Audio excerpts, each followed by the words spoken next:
ഒരുക്കി തന്നു. ആലപ്പുഴ എന്നുള്ളത് ഓരോ കാര്യത്തിനു വേണ്ടി എഴുതുമ്പോൾ എൻ്റെ ഡിസ്ട്രിക്ട് എന്നവണ്ണം ഞാൻ എഴുതിയുള്ള ഒരു ശീലം മാത്രമേ ഉണ്ടായിരുന്നുള്ളൂ. എന്നാൽ കർത്താവിൻ്റെ വേലയോടുള്ള ബന്ധത്തിൽ ദൈവം ആലപ്പുഴയിൽ കൊണ്ടുവന്നു.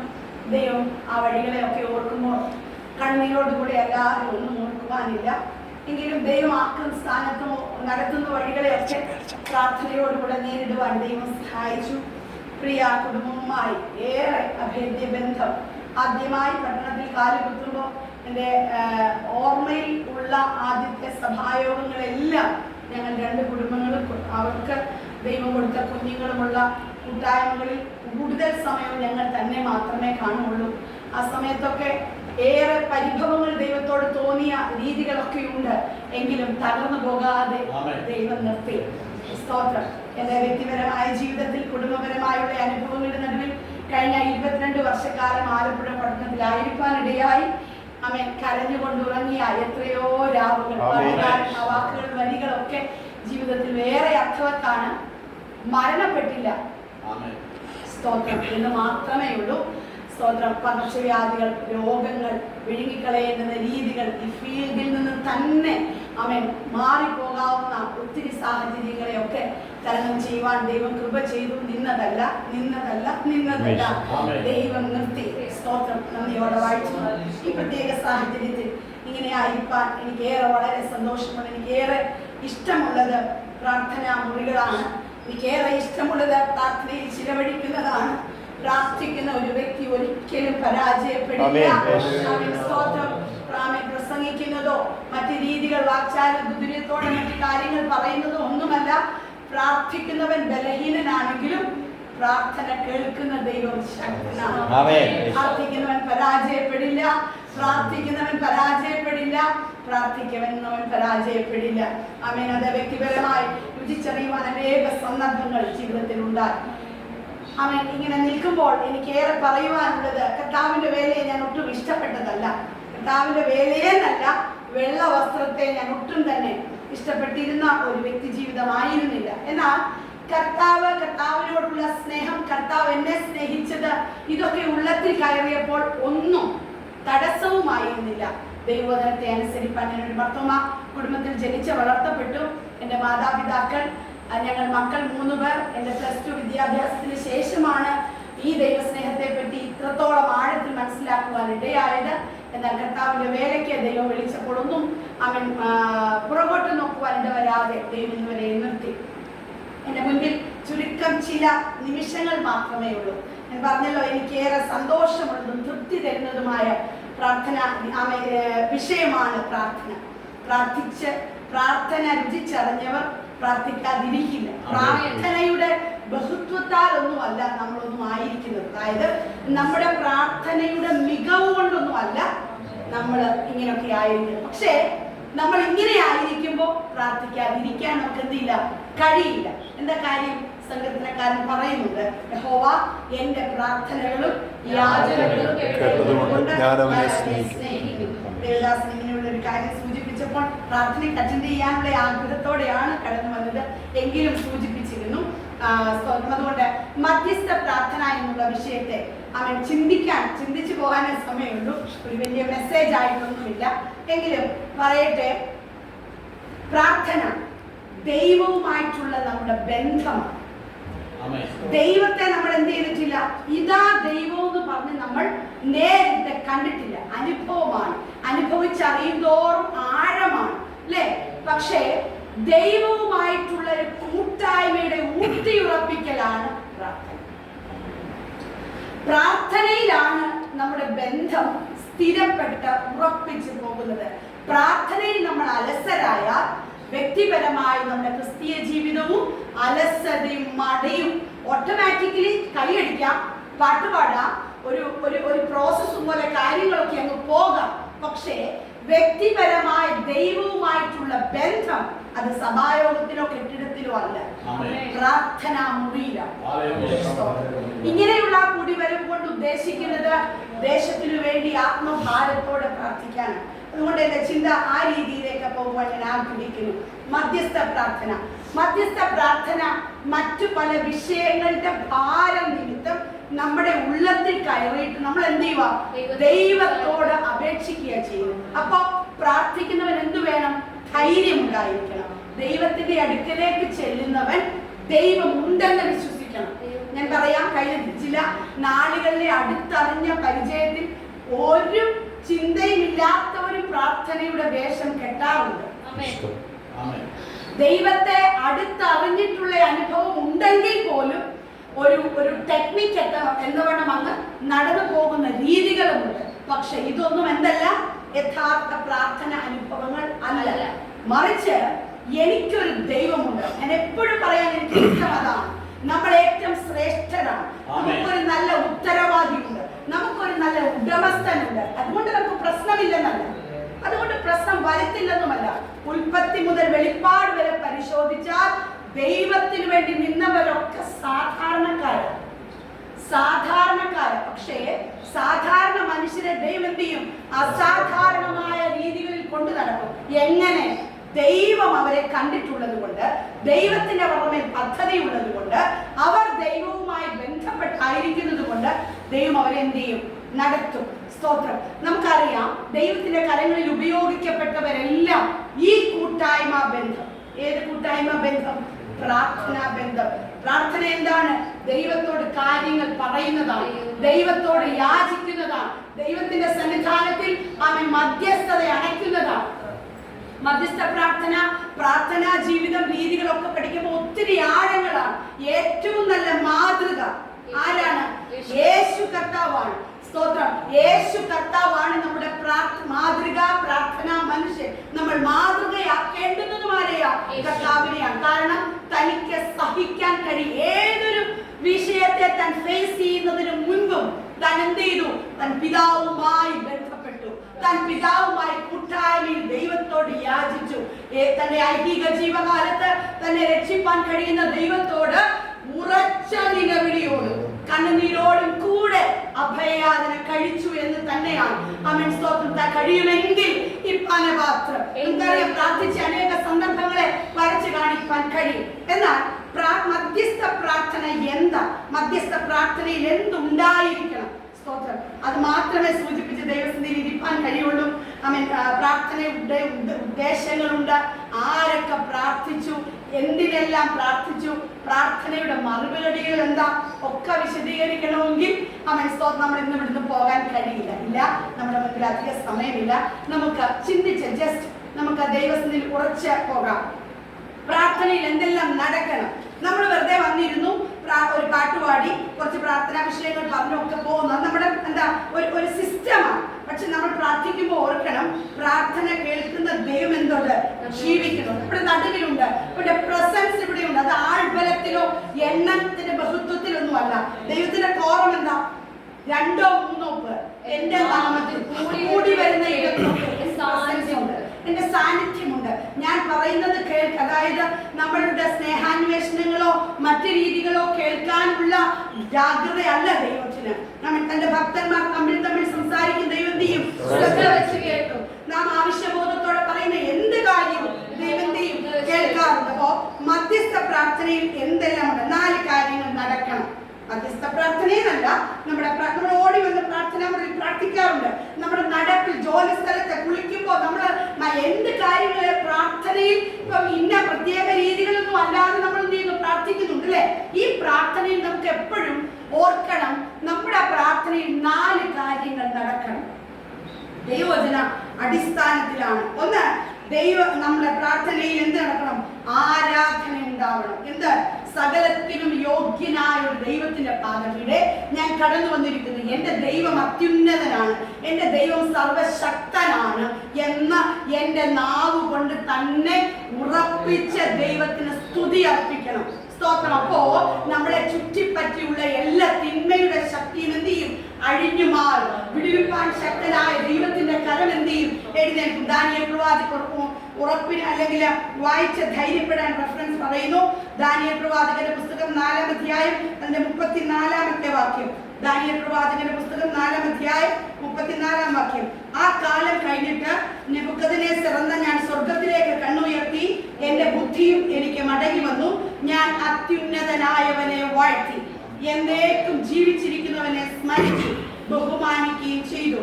അവന്റെ ആധിപത്യം എന്നേക്കുമുള്ള ആധിപത്യവും അവന്റെ രാജ്യത്വം തലമുറയായും ഉള്ളതല്ലോ. നോക്കുക, ദൈവത്തിന്റെ സന്നിധാനത്തിലേക്ക് നാം പ്രാർത്ഥനയ്ക്കായി കടന്നു വരുമ്പോൾ നമ്മുടെ നാവ് കൊണ്ട് ഉറപ്പിക്കണം, എന്ത്? എന്റെ ദൈവം അത്യുന്നതനാണ്. നമുക്കറിയാം, വാക്യം ഇങ്ങനെയുണ്ട്, ഉന്നതനും മീതെ ഒരു അത്യുന്നതൻ എനിക്കായി ജാഗരിക്കുന്നു. ഞാൻ ബലഹീനനാണ്, എന്റെ വിഷയം വലുതാണ്, എന്നെ കൊണ്ടൊന്നും കഴിയില്ല, പക്ഷേ എനിക്കൊരു ദൈവമുണ്ട്. നോക്കിക്കേ, ദൈവത്തിന്റെ സന്നിധാനത്തിൽ ദൈവപ്രവൃത്തി കണ്ടവരെല്ലാം അശരണരും ബലമില്ലാത്തവരും ക്ഷീണിതരും ഒറ്റപ്പെട്ടവരും ഒക്കെയാണ്. ദാനിയേൽ പ്രവാചകന്റെ പുസ്തകത്തിലെ കാര്യങ്ങളൊക്കെ പഠിച്ചു വരുമ്പോൾ കൂടെ അധികം എണ്ണപ്പെടാൻ പോലും ആരുമില്ല. പക്ഷേ അത്യുന്നതനായ ദൈവം തന്റെ കൂടെ ഉണ്ടായിരുന്നപ്പോൾ തന്റെ പ്രാർത്ഥനാ മുറിയിൽ, തന്റെ പ്രാർത്ഥനാ വിഷയത്തിൽ ദൈവത്തിന്റെ കരം ചലിച്ചു. നോക്കുക ദൈവ പൈതലേ, നമ്മുടെ മുന്നിലും തത്തുല്യമായ, താങ്ങാൻ കഴിയാത്ത, നമുക്ക് ഓവർകം ചെയ്യാൻ കഴിയാത്ത, എന്നെ കൊണ്ട് പറ്റാത്ത പല വിഷയങ്ങളുടെ നടുവിലും ഞെരുങ്ങുന്നവരാണ് നാം ഓരോരുത്തരും. പക്ഷെ നാം പ്രാർത്ഥിക്കുമ്പോൾ നമ്മൾ ധൈര്യം, ദൈവത്തിന്റെ അടുക്കലേക്ക് വരുമ്പോൾ നമുക്കുള്ളൊരു ധൈര്യമുണ്ട്. എന്താ ധൈര്യം? എന്റെ ദൈവം എന്റെ പ്രാർത്ഥന. ആകയാൽ ഓർക്കുക, പ്രാർത്ഥനയിൽ എന്തുണ്ട്? ആരാധന, സ്തുതി, സകലത്തിനും മഹത്വവാനായ അത്യുന്നതനായ ദൈവത്തെ മഹത്വപ്പെടുത്തുവാൻ ഏറ്റുപറച്ചിലുണ്ടാവണം. ഇന്നത്തെ ആത്മീക ഗോളം സ്തോത്രം ഏറെ പരിശോധിക്കുമ്പോൾ, അടുത്തറിയുമ്പോൾ ഇല്ലാതെ പോകുന്ന, അറിഞ്ഞും അറിയാതെയും തെറ്റിലേക്ക്, അനർത്ഥത്തിലേക്ക്, കെണിയിലേക്കൊക്കെ അറിഞ്ഞോ അറിയാതെയോ പോകുവാനുള്ള കാരണം എന്താ? ഈ ഏറ്റുപറച്ചിൽ അന്യപ്പെട്ടത് കൊണ്ട്. പണ്ട് ഒരു ആകാത്തൊരു വാക്ക് പറഞ്ഞാൽ, ആകാത്തൊരു പ്രവൃത്തി ചെയ്താൽ, ആകാത്തൊരാളോട് ഇടപെട്ടാൽ ഒക്കെ കുറ്റബോധത്താലും ഏറ്റുപറച്ചിനാലും കണ്ണുനീരിനാലും അനുതാപത്താലും സ്തോത്രം പോയ ഒരു തലമുറയും രീതികളും പിതാക്കന്മാരും ഒക്കെ നമുക്കുണ്ട്. പക്ഷേ പരിശുദ്ധാത്മാവിന്റെ യഥാർത്ഥ പ്രവൃത്തികൾ അന്യപ്പെട്ടത് കൊണ്ട് ഈ ഏറ്റുപറച്ചിൽ എന്തില്ല? നടക്കുന്നില്ല. പ്രാർത്ഥനയിലാണ് അത് നടക്കേണ്ടുന്നത്.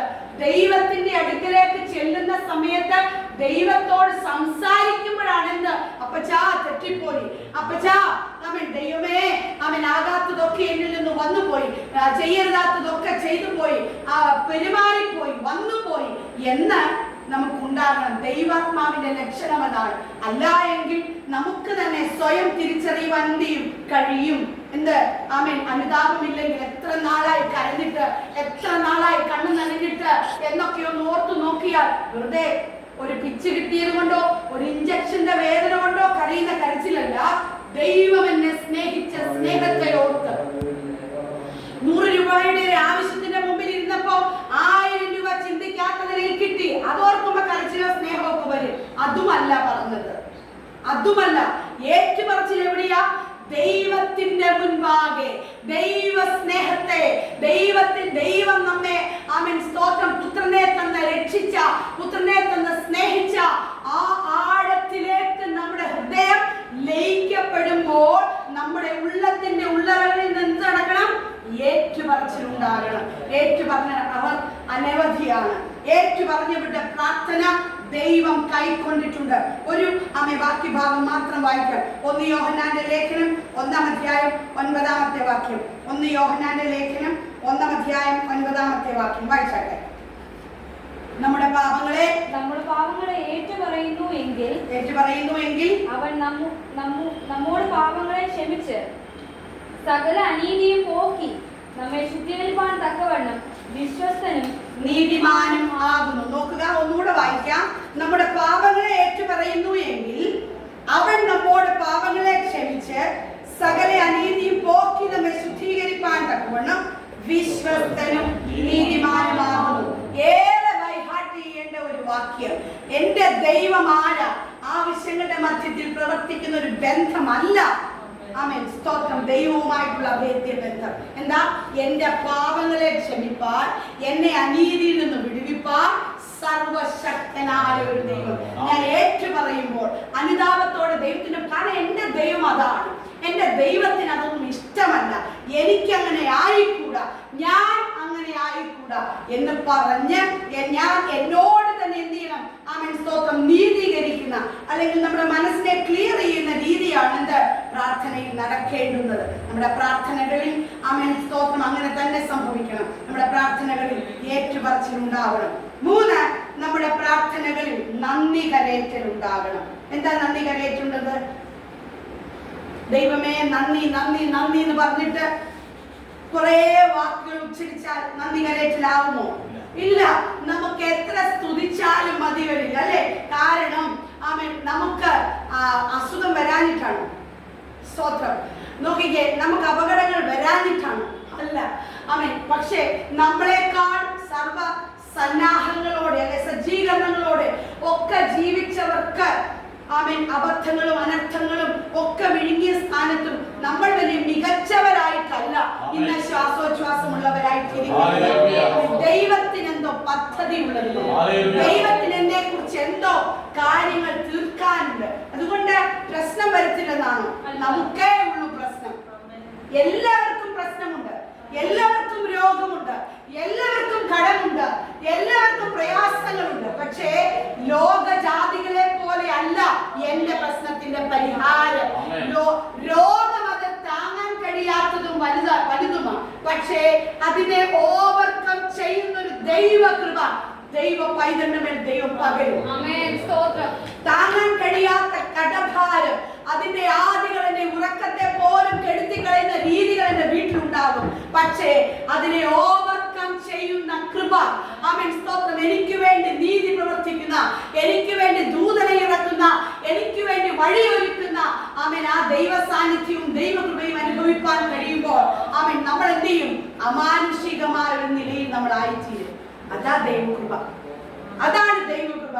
ആ ദൈവകൃപ അനുഭവിച്ച നമുക്ക് ആരെല്ലാം സ്തുതിക്കാതിരിക്കാൻ പറഞ്ഞാലും പറ്റുമോ? മിണ്ടാണ്ടിരിക്കാൻ പറഞ്ഞാൽ മിണ്ടാണ്ടിരിക്കാൻ പറ്റുമോ? ഇല്ല.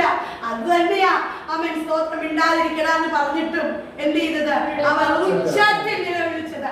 അനുഭവിച്ച ദൈവകൃപ ഓർത്താൽ, അനുഭവിച്ച കരുതൽ ഓർത്താൽ നന്ദി പറയാതിരിക്കാൻ കഴിയില്ല, സ്തുതിക്കാതിരിക്കാൻ കഴിയില്ല, മുട്ടുമടക്കാതിരിക്കാൻ കഴിയില്ല.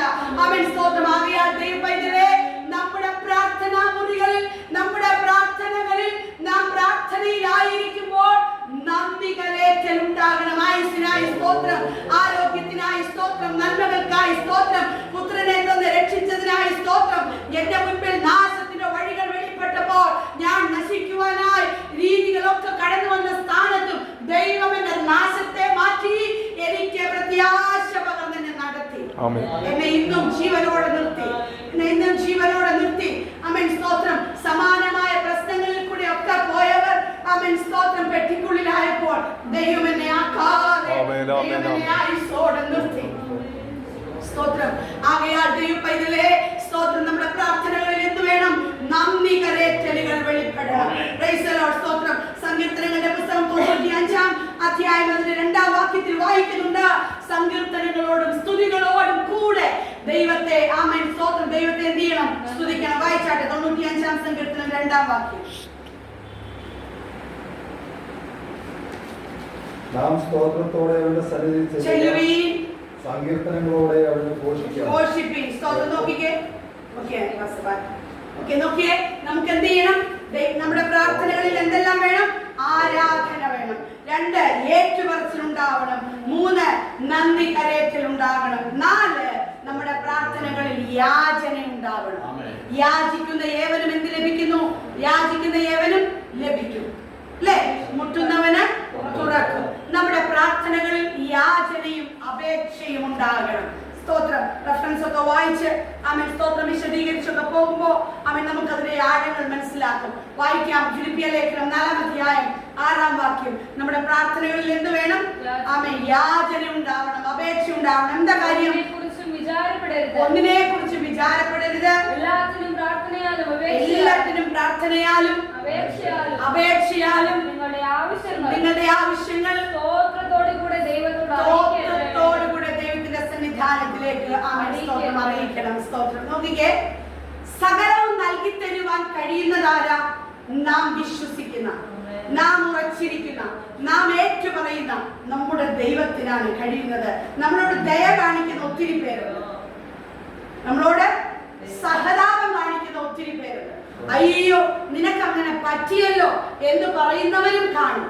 പക്ഷെ നോക്കിക്കേ, എനിക്ക് വേണ്ടി ഞാൻ ആഗ്രഹിക്കുന്നതിനേക്കാൾ അപ്പുറം എനിക്ക് വേണ്ടി കരുതാൻ കഴിയുന്നത് ദൈവത്തിന് മാത്രമേ കഴിയൂ.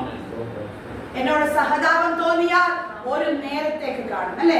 എന്നോട് ദയ തോന്നിയാൽ ചിലപ്പോൾ ഒരു മാസത്തേക്ക് കാണും. അവൻ സ്തോത്രം. എന്നോട് സ്നേഹം തോന്നിയാൽ എല്ലാ നാളും നിന്നോട് കൂടെ ഉണ്ടാകുമെന്ന് പറയാൻ പറ്റും, അല്ലെ? പക്ഷേ നോക്കിക്കേ, എനിക്ക് വേണ്ടി ഞാൻ ചിന്തിക്കുന്നതിനപ്പുറം അവൻ എന്നെ നടത്തുവാൻ സർവശക്തനാരാണ്? എന്റെ ദൈവം മാത്രമേ. ആകയാൽ അവൻ സ്തോത്രം ഓരോ ദിവസവും ദൈവത്തിന്റെ പാദവിടെ മധ്യസ്ഥ പ്രാർത്ഥനയ്ക്കായി, പ്രാർത്ഥനാ ജീവിതവുമായി അവൻ സ്തോത്രം. ആരാ പ്രാർത്ഥിക്കുന്നത്?